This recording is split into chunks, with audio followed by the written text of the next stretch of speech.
Sungguh bagimu tiada perkara yang mustahil.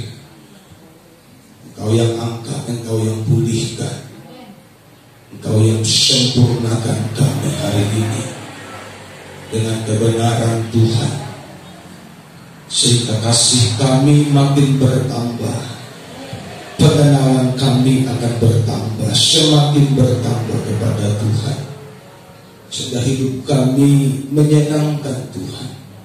Kami menjadi penyembah-penyembah yang berkenan kepada Tuhan. Hidup kami menyenangkan Engkau. Haleluya. Terima kasih. Haleluya. Jiwaku terbuka untukmu Tuhan. Sudi kami nyatakan suara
siap mendengar dalam nama Tuhan Yesus Kristus.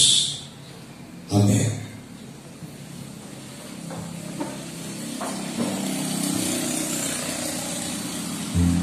Puji Tuhan. Shalom. Saya percaya kita semua sehat dan diberkati Tuhan. Katakan amin. Hari ini firman Tuhan saya beri tema tidur nyenyak di dalam penjara. Dari Kisah Para Rasul pasalnya yang ke-12 ayat 1 sampai 11 kita akan baca bersama-sama. Kira-kira pada waktu itu Raja Herodes mulai bertindak dengan keras terhadap beberapa orang dari jemaat. Ia menyuruh membunuh Yakobus saudara Yohanes dengan pedang. Ketika ia melihat bahwa itu menyenangkan hati orang Yahudi, ia melanjutkan perbuatannya itu dan menyuruh menahan Petrus. Waktu itu hari raya roti tidak beragi. Setelah Petrus ditangkap, Herodes menyuruh memenjarakannya di bawah penjagaan 4 regu, masing-masing terdiri dari 4 prajurit. Maksudnya ialah supaya sehabis Paskah ia menghadapkannya ke depan orang banyak. Demikianlah Petrus ditahan di dalam penjara, tetapi jemaat dengan tekun mendoakannya kepada Allah. Pada malam sebelum Herodes hendak menghadapkannya kepada orang banyak, Petrus tidur di antara 2 orang prajurit, terbelenggu dengan 2 rantai. Selain itu, prajurit-prajurit pengawal sedang berkawal di muka pintu.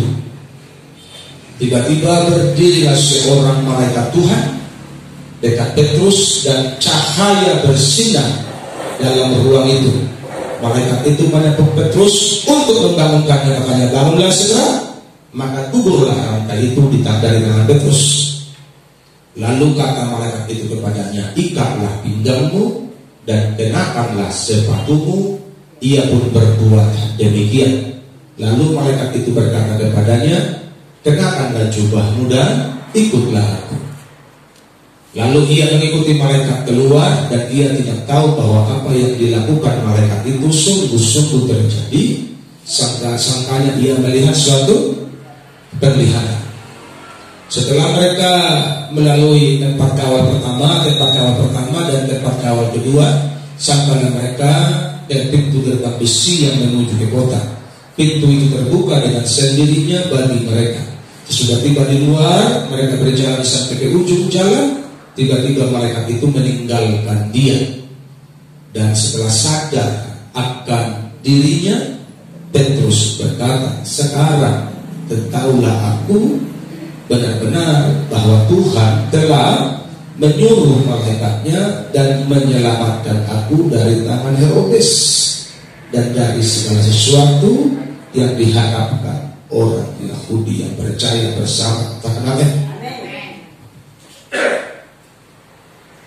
Tidur nyenyak di dalam penjara, ini sesuatu yang sulit. Penjara itu berbicara masalah, persoalan, pergumulan yang berat. Dan itu yang sedang dialami oleh Petrus.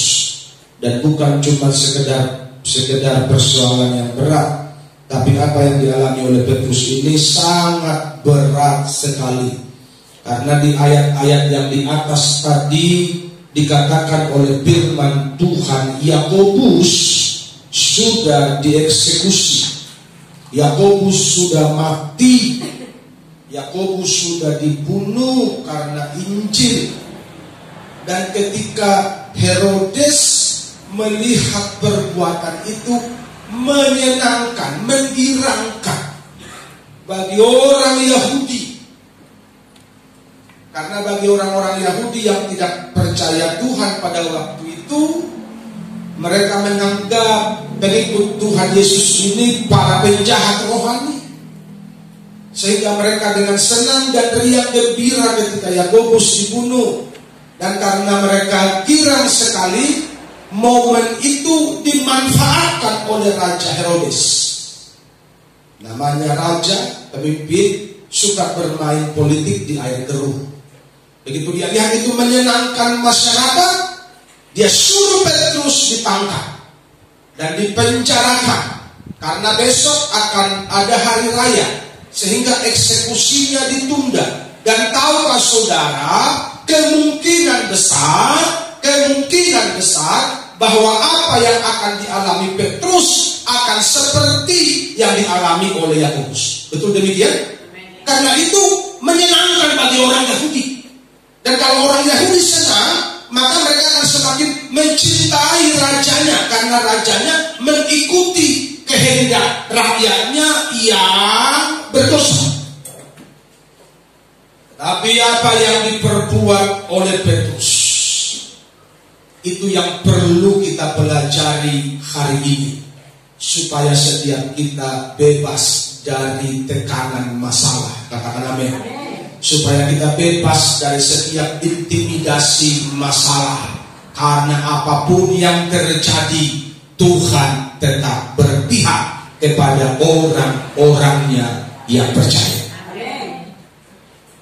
Ini yang pertama, supaya kita bisa tidur nyenyak meskipun banyak masalah, meskipun kita sepertinya terpenjara dan tidak ada jalan keluar. Petrus tidak punya jalan keluar. Kenapa? Ada 4.000 yang menjaga. Dia pun dibelenggu, dirantai dengan besi. Sudah sama seperti penjahat kelas kakap. Betul-betul tidak ada kemungkinan. Menurut logika manusia, tidak ada kemungkinan jalan keluar bagi Petrus. Betul demikian kan? Tapi apa yang terjadi? Bagi Tuhan tak ada yang mustahil. Bagi Tuhan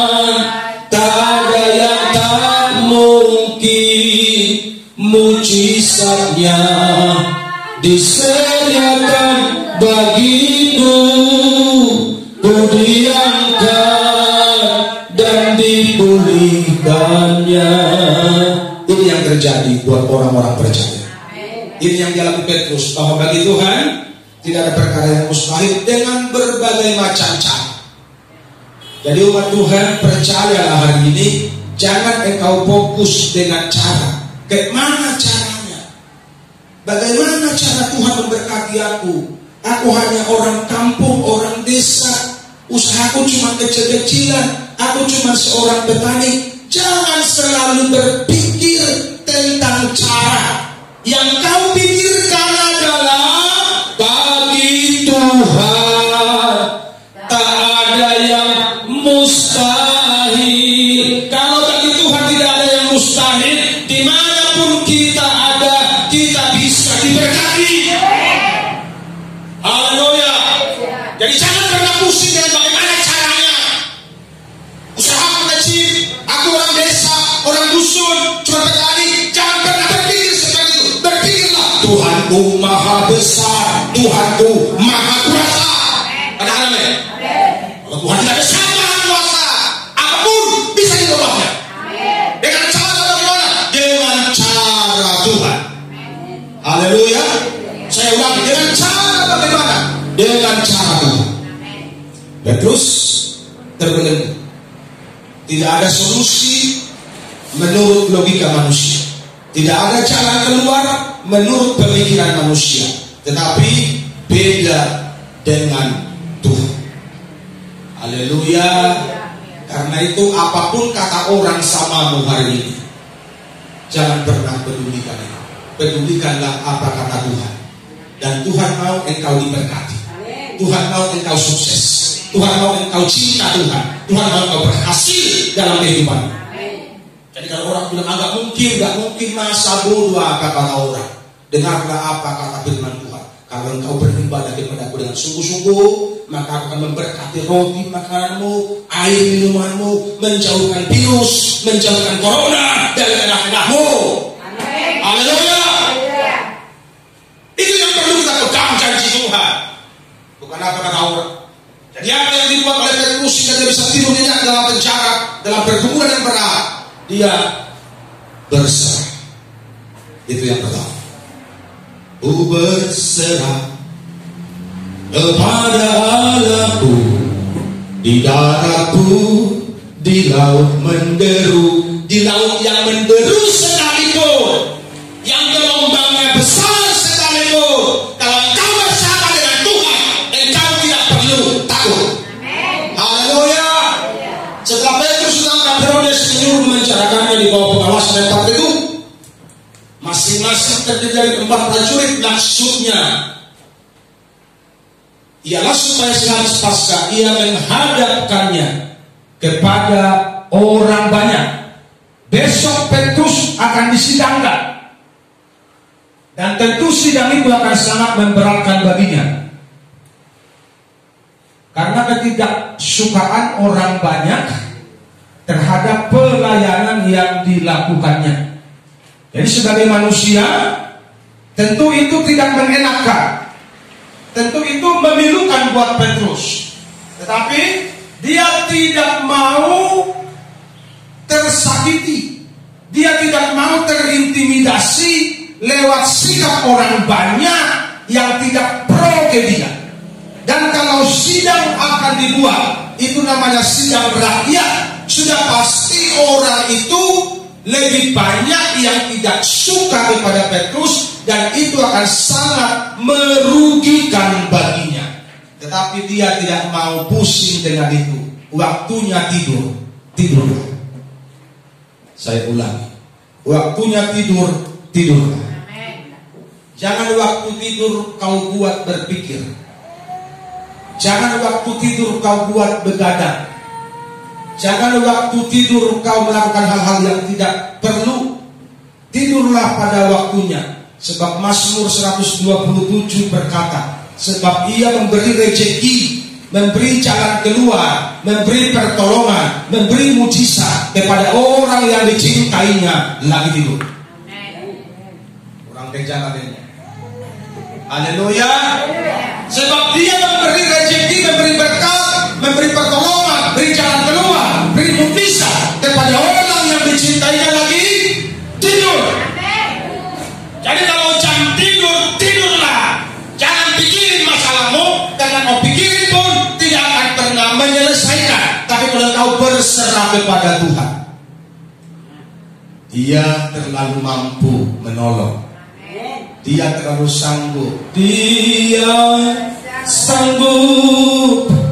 Yesus sanggup melakukan perkara yang besar. Katakan amin. Haleluya. Jadi kalau kita berserah, kita akan santuy kata orang dunia walaupun masalah kita segunung. Karena Matius 11 ayat 28 berkata begini, marilah kepadaku, hai kamu yang letih lesu dan berat, aku akan memberi kelegaan, kelonggaran kepadamu. Katakan amin. Jadi kalau kita sudah serahkan sama Tuhan, ya udah tidur aja kita. Terus kalau pikir begini, besok mati di gua, besok mati di gua, dia akan berpikir begini, besok terakhir buat siapa ya? Mungkin dia akan sibuk dengan prajurit, sini dulu, tolong dulu, ambil dulu kertas sama pulpen. Kenapa saya mau bikin pesan terakhir, surat wasiat kepada istriku, kepada anak-anakku, kepada sianu, masih ada utang sama aku. Itu yang dipikirin. Misalnya orang tua mati kan begitu kan? Ada pura-puraku, ada hartaku, ada simpananku di sana. Tolong atur dulu, sampaikan surat ini, supaya mereka mengurus semuanya. Itu yang perlu, itu yang biasanya dipikirin kalau orang mau dieksekusi. Oleh Petrus, masa bodoh dengan semuanya. Sekarang aku mau tidurlah. Dia tidur diapit oleh 2 prajurit. Betapa bahagianya Petrus, padahal masalahnya nggak terkatakan berat. Betul apa salah? Gak sebanding dengan masalah saudara yang dialami oleh Petrus. Tapi kita sering terganggu tidurnya hanya karena masalah-masalah sepele. Betul apa salah? Kita sering terganggu tidurnya hanya karena persoalan-persoalan kecil. Tapi Petrus memberikan sebuah contoh kepada kita hari ini bahwa besarnya persoalan itu tidak menghalangi, tidak merintangi untuk kita bisa beristirahat. Sebab apa? Berserah kepada Tuhan. Aku berserah, aku berserah pada Yesus Juru Selamat. Aku berserah. Kalau sudah berserah, jangan lagi dipikirin. Kalau sudah berserah, jangan lagi dipusingin. Serahkanlah semuanya padanya, dan setelah itu santailah hidup. Istirahatlah, tidurlah dalam damai pada waktu malam, karena besok mujizat akan datang. Haleluya. Yang kedua,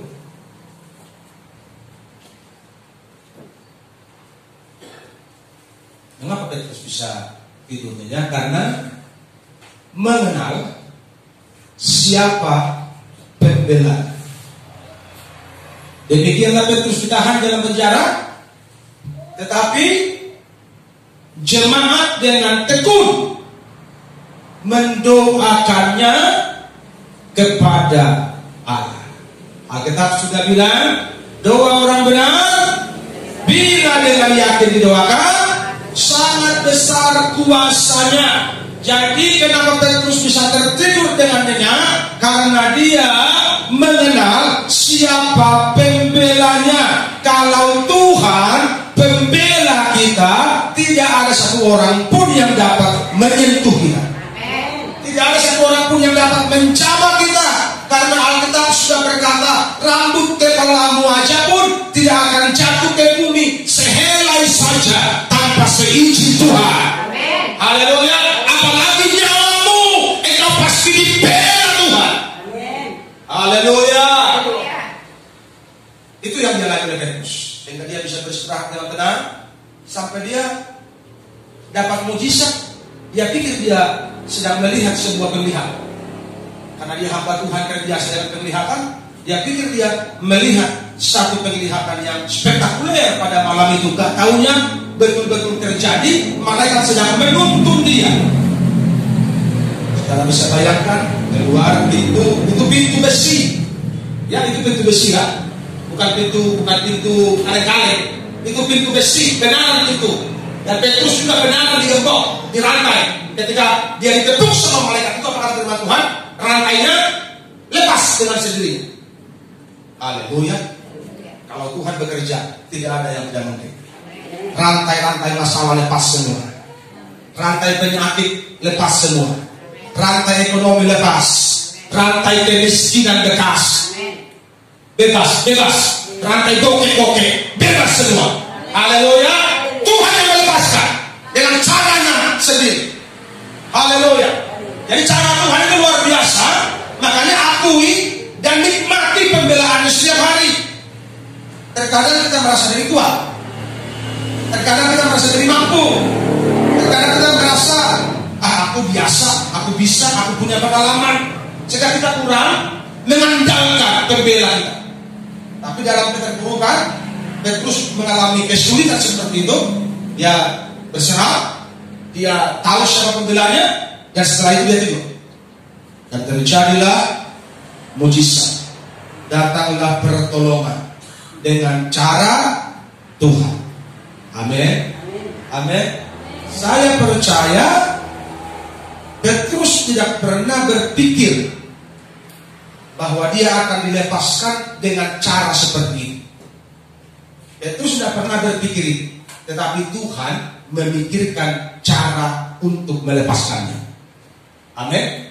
Jadi apa yang tidak pernah kita pikirkan, apa yang tidak pernah timbul dalam hati, apa yang tidak pernah kita lihat, apa kata firman Tuhan? Itu Tuhan sediakan.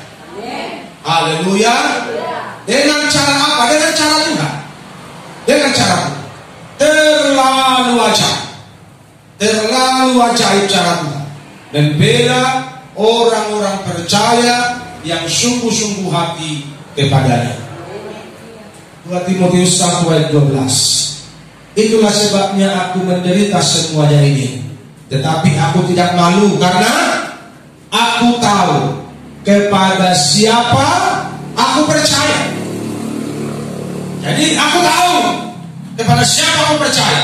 Petrus tahu kepada siapa dia percaya, kepada Tuhan yang besar, yang baginya tidak perkara yang mustahil. Amin. Jadi kalau baginya tidak ada perkara yang mustahil, pertolongannya, keajaibannya, dia bisa lakukan kapan saja dengan cara Tuhan. Mengenal siapa pembela kita membuat kita bisa tidur nyenyak walaupun di dalam penjara. Katakan amin. Walaupun masalah besar, persoalan banyak, pergumulan banyak, tetapi kita bisa tertidur. Kenapa? Karena kita mengenal siapa pembela kita. Katakan amin. Kalau kita mengenal siapa pembela kita, kita pasti santai, kita pasti tenang, kita pasti sukacita, kita pasti bergembira. Kenapa? Karena pembela kita itu pasti akan membela kita setiap waktu. Amin. Yang ketiga, karena pertolongannya selalu tepat waktu. Tiba-tiba berdirilah seorang malaikat. Ini tiba-tiba. Jadi Tuhan itu memberi mujizat tiba-tiba. Katakan amin. Jadi jangan berharap bantuan dari seseorang, dari keluarga, dari teman, dari pemerintah. Tidak usah diharapkan dari siapapun, dari Tuhan. Kalau Tuhan bekerja tiba-tiba, Tuhan bisa memakai pemerintah, Tuhan bisa memakai keluarga, Tuhan bisa memakai siapapun yang tidak kita kenal untuk mengirimkan berkat. Kalau Tuhan yang menggerakkan. Tapi kalau Tuhan tidak menggerakkan, Kita gini-gini aja pun tiap hari tidak akan ada orang yang beri kalau Tuhan tidak menggerakkannya. Betul apa salah? Haleluya. Karena itu berharapmu itu kepada Tuhan. Tiba-tiba berdirilah seorang malaikat Tuhan dekat Petrus, dan cahaya bersinar dalam ruang itu. Malaikat itu menepuk Petrus untuk membangunkannya. Katanya, bangunlah, bangun weh, gitu kalau bahasa sini kan, weh bangun weh. Maka bangun segera, maka gugurlah rantai itu dari tangan Petrus. Haleluya. Sekarang tegaklah kepalaku, hadapi lawanku yang berada di sekelilingku. Itu mungkin seperti itulah mungkin lagu Petrus pada malam itu. Kenapa? Karena prajurit ada di situ, prajurit ada di situ, tapi dia jalan bebas, hampa. Dia jalan saja. Dia pikir dia sedang melihat terlihat, dia pikir dia mimpi, tak tahu itu nyata. Kenapa? Karena Tuhan menolong selalu tepat waktu. Amin. Tuhan menolong selalu tepat waktu dengan caranya. Saya ulangi sama saudara, dengan cara. Jadi jangan pernah pusing, jangan pernah berpikir bahwa ada caranya. Kayak mana caranya? Capek kali kita mikir ini. Haleluya. Karena Tuhan punya caranya sendiri menolong dan melepaskan engkau dari belenggu persoalan. Apa yang perlu dibuat? Percaya saja. Apa yang perlu dibuat? Berserah saja. Apa yang perlu dibuat? Menyembah saja. Biar dia yang bekerja dengan caranya. Amin. Petrus tidur. Dia nikmati istirahat malam itu. Dan gugurlah rantai yang mengikatnya ketika malaikat menepuk pundaknya. Tuhan selalu menolong dengan caranya. Dan tugas kita ialah tetap mempercayainya sampai tangannya menolong kita. Dan ingatlah, dia pasti menolong. Katakan amin. Dia pasti, tidak mudah-mudahan, tidak semoga, dia pasti menolong. Apa yang dialami Petrus ini adalah bukti bahwa Tuhan selalu tepat waktu. Tuhan selalu tepat waktu. Bahkan Petrus dia sedang mengira, dia sedang melihat kelihatan. Pada ayat 11, begitu sudah di luar, di pojok jalan, begitu Petrus sadar akan dirinya, dia lihat ke langit, dia lihat alam bebas. Ini fakta rupanya. Ini benar. Kenapa? Karena di situ kata firman Tuhan, malaikat sudah pergi meninggalkan dia. Dan dia tersadar dari bangunnya. Ini fakta kok. Aku dibebaskan. Aku dilepaskan. Haleluya. Artinya apa? Kadang-kadang kita nggak sadar lagi betapa ajaib Tuhan menolong kita kalau kita sungguh-sungguh percaya. Terlalu besar kan begitu. Terlalu ajaib perbuatan Tuhan sampai kita tercengang-cengang dengan cara Tuhan menolong melepaskan kita. Haleluya. Makanya berharap terus pada Tuhan. Tuhan itu pasti menolong dan tidak mungkin tidak menolong asal engkau sungguh-sungguh ikut Tuhan. Itu kuncinya. Engkau lakukan bagianmu sungguh-sungguh.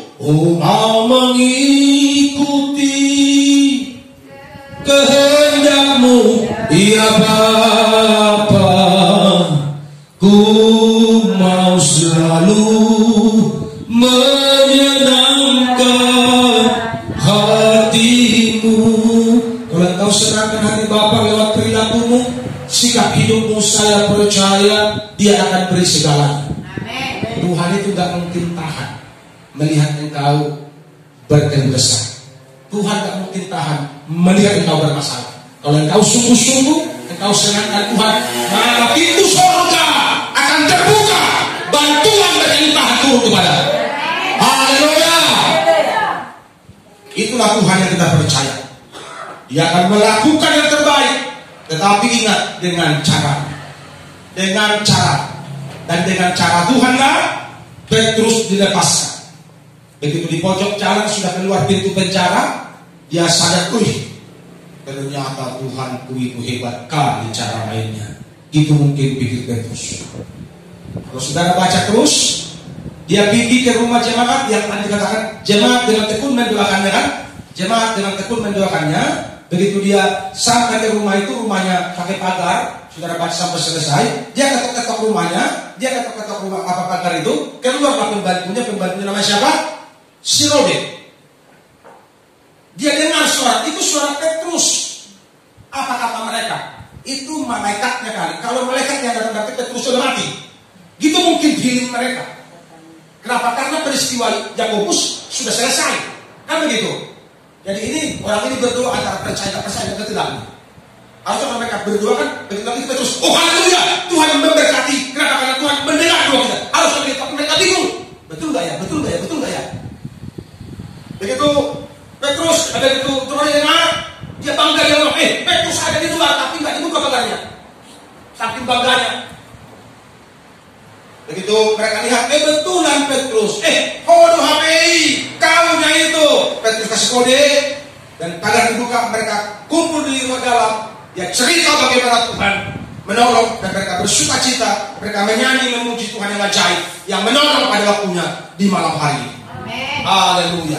Sampai orang-orang yang berdoa aja tercengang-cengang. Saking apa? Saking cepatnya Tuhan menolong. Kalau mau cepat ditolong Tuhan, senangkan Tuhan. Haleluya. Kalau mau cepat ditolong, sembah Tuhan dengan sepenuh hati. Maka kau akan melihat tangannya terbuka. Tangannya terbuka, menunggulah tak tersembunyi kuasa Allah.